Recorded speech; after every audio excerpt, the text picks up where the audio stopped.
1800s America moved at a horse and buggy pace. Evansville was no exception. People often lived within walking distance of where they worked. Factory owners and factory workers frequently lived only blocks apart and walked to work together. Around 1900, all that began to change. With the introduction of the automobile, Americans quickly altered their lifestyle. Over the past 100 years, the car had transformed the way we live. Indiana was home to many early auto manufacturers. The turn of the century brought an industrial boom to Evansville. Furniture plants employed thousands of Evansville workers, while an infant auto industry was born. Before Chrysler became Evansville's major automobile manufacturer, there were several firms that built horseless buggies. Will Copeland had a small factory prior to 1910 and built the Simplicity and the Traveler. For a short time in 1907 and 1908, Hercules Buggy built horseless carriages for Sears and Roebuck. About 10 years later, in 1920, Ray, Bob, and Joe Graham, natives of Petersburg, Indiana, opened their Graham truck plant on Stringtown Road. Later, this would be the home of Evansville Chrysler. In the early 1920s, Graham Brothers was the leading truck producer in the country. In 1924, 11,000 of their Graham trucks were built. The Grahams would also use the Dodge Brothers drivetrains to power their vehicles. By the mid-1920s, the Dodge Brothers bought out the Grahams, acquiring the Stringtown plant with the purchase. Later, Chrysler would acquire the plant when it absorbed the Dodge Brothers in 1928. The Chrysler-Dodge Corporation continued building Dodge trucks in Evansville until the Great Depression struck. In the early 1930s, as people lost their jobs, they also cut back on their spending. Due to slow sales, Chrysler-Dodge stopped operations in Evansville at that time. But on June 19, 1935, Chrysler announced it would reopen the Stringtown plant and produce Plymouth automobiles. Briggs Manufacturing Company would also open a plant in the old Graham Page body plant on Columbia, providing car bodies for the new Plymouths. A special road was built in between both plants so that they could transfer automobiles from one plant to the other. The plants officially opened their doors on October 23, 1935. Because of Chrysler's fiscal management, they fared better during the Depression than many auto manufacturers. At the opening of the plant, Chrysler promised that 3,000 workers would be needed by January 1, 1936, and 5,000 would then be employed within a year of that. Wages paid by Chrysler were some of the highest industrial wages in the area. Even with the Depression, people were still buying cars. By 1937, sales had reached nearly 4 million. In those years before World War II, Chrysler hit its peak in sales and production. Both plants were averaging over 400 cars produced a day, and on at least one occasion, 100 an hour were produced. Always looking to save money, Chrysler quickly utilized the Ohio River as a cheap way to deliver their cars. The major buyers from the Evansville plant would be from the Gulf states and the Southwest. The river proved to be an effective way to deliver the finished product to the buyers. This means of transportation was much cheaper than transporting by train, which was the universal way to move cars to and from plants and their future buyers. It was during the early 1940s that drastic events would change the production and labor at the Chrysler and Briggs plants. While Europe and Asia were engulfed in the Second World War, Evansville was having its own problems. The American Federation of Labor, or the AFL, accused the Congress of Industrialized Organizations, also known as the CIO, of having communist influence. Despite that, Chrysler still built their Plymouth automobile, but that would soon change. On December 7, 1941, with the bombing of Pearl Harbor, the United States was pulled into World War II. Many automobile plants around the country would get the war order, and Chrysler was no exception.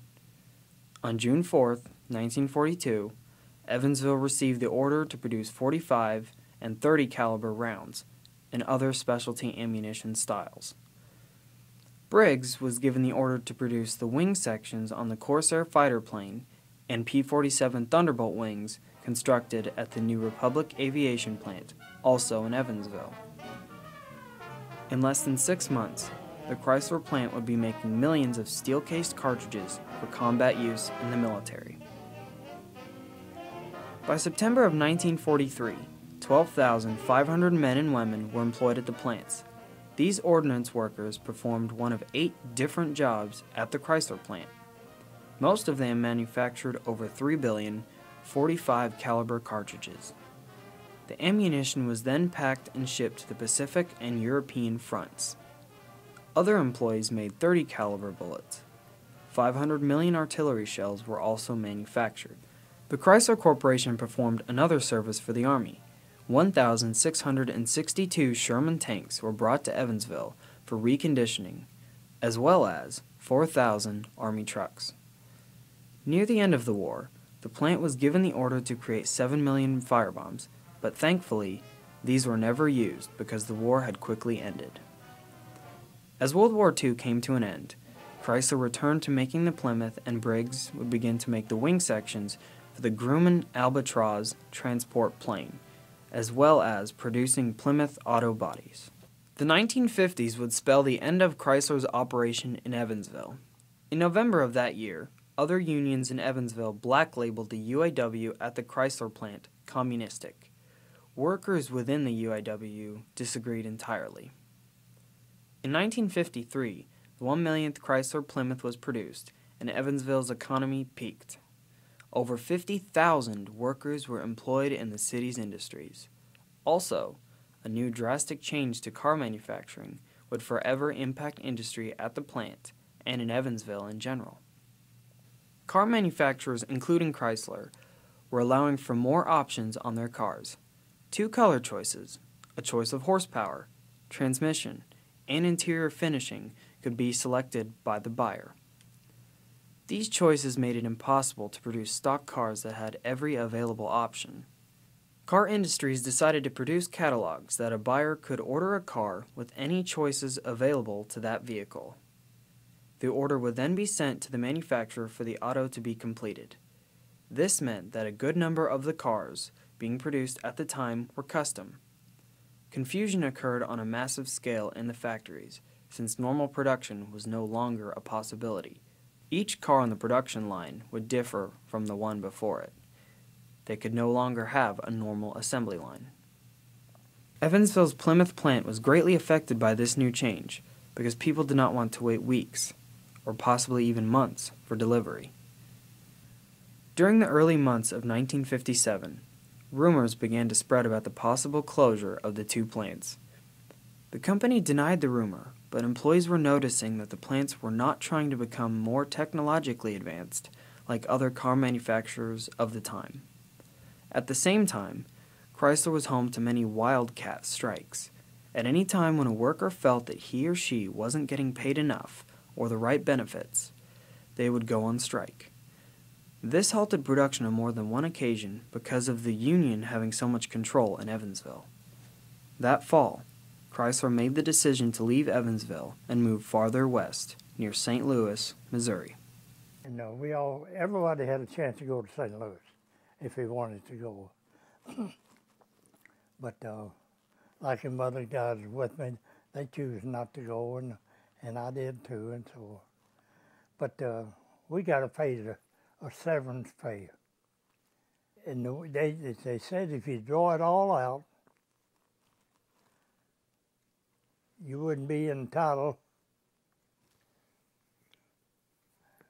to a retirement. Other plants such as International Harvester Refrigeration, Servell, and others were also shutting their production down. Many jobs, nearly 25,000 workers between the 3 plants, would be lost due to the closure. In 1959, the Chrysler plants were officially sold, and the only automobile producer left in Indiana was Studebaker in South Bend, thus ending a promising venture in the auto industry of Evansville. 38 years later, in 1997, Toyota decided to move to the area. Although not in Evansville, but in Princeton, Indiana, Toyota is an important contribution to Evansville's economy. Many people from the city work there, and possibly, 40 years earlier, those workers had family members who worked at the Chrysler plant.